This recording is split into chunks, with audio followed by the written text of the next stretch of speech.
Um, Let me give you an example. We tell the world we really want to celebrate Christmas. The Christmas to the church is a very important date. It's a very important time. It's the time God came into the world, when God became flesh, when God walked in our world, when he taught, when he was here, when this great salvation plan, thousands of years in the making, culminated in the birth of Jesus. And we really want to have some time to focus on this. And the world says to us, you love Christmas? We love Christmas. We'll have a sale. In fact, this sale will be so massive and so incredible, you'll have to leave Thanksgiving early to get in line to be run over by some guy who's buying a big screen TV. And your children will squirm during worship services, hoping they can get home and open gifts. Because the most important gift to them is under the tree, not in the manger. You see? And John Brueggemann is a sociologist who's written a book called Rich, Free, and Miserable. He's a sociologist who started kind of paying attention to those people who were disenfranchised by our culture, those people who did not have access to things going, to opportunities to better their life. But he started kind of noticing that in his own family,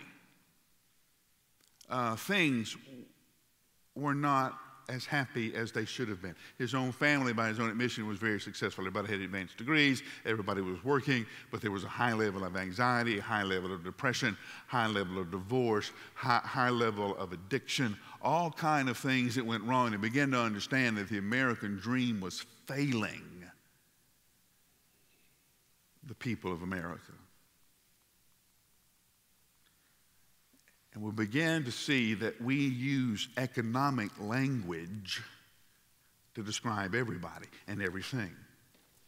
That we have so accommodated ourselves to Babylon that we now talk to each other in terms of commodification. That is, you are no longer a person, you are a brand. Okay? You no longer have a witness, you no longer have a testimony, you no longer have character, you have a platform. Relationships are discussed in terms of profit and loss.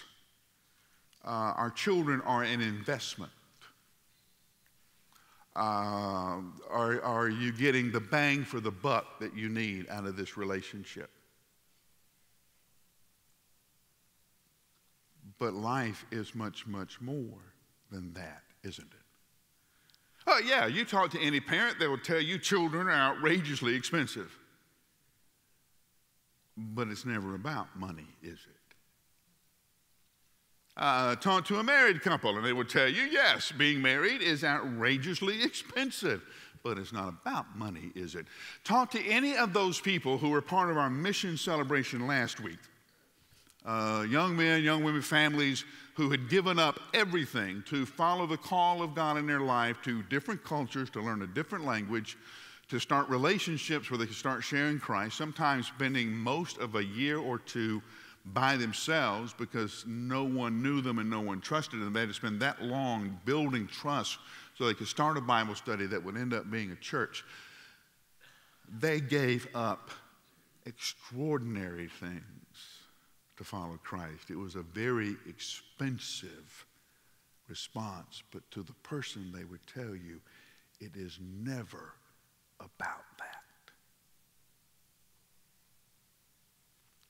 We measure our lives in the currency of Babylon. But you can't spend the currency of Babylon in the home that we call heaven. I tell you this all the time. You're going to make it to heaven, I hope. And you're going to be getting your tour. And you're going to remark on the streets. These are beautiful streets. They're made of pure gold. They're so shiny. They're so beautiful. And the angel will tell you, well, we had to do something with it. We had all of this gold laying around, and we had to do something with it because gold isn't the currency of heaven, love is.